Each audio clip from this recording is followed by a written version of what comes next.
जय माताजी मित्रों, अमारू नवुं सोंग बंगड़ी आवतीकाले एटले के शनिवार 1 तारीखे अर्जुन ठाकुर ऑफिशियल में आवी रह्युं छे अने एमां सोंग लख्युं छे अमारा गब्बरभाई ठाकोरे अने सिंगर छे अमारा अर्जुनभाई ठाकुर। अमे बंनेने एक्टिंग करी छे, सरस मजानी कहानी छे। तो अर्जुन ठाकुर ऑफिशियल में सोंग आवी रह्युं छे, जोवानुं भूलता नहीं। जय माताजी। दर्द में याद आवती होय, हाथ अद्धर करीने कुदरत ने कहता होय,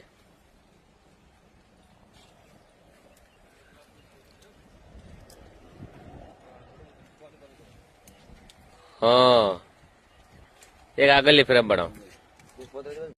तो मित्रों, Arjun Thakur official YouTube channel में सवारे बंगड़ी सॉन्ग रिलीज थवा जई रह्युं छे। एमां एक्टिंग मित्रों हेतलबेन परमार अने वाघाभाईए करी हती अने मित्रों सॉन्ग अर्जुनभाई ठाकुर गायुं छे ने लिरिक्स एवा लख्या छे गब्बरभाई ठाकुरे। मित्रों, आ सॉन्ग तमने पसंद आव्युं होय तो विडियोने लाइक करो।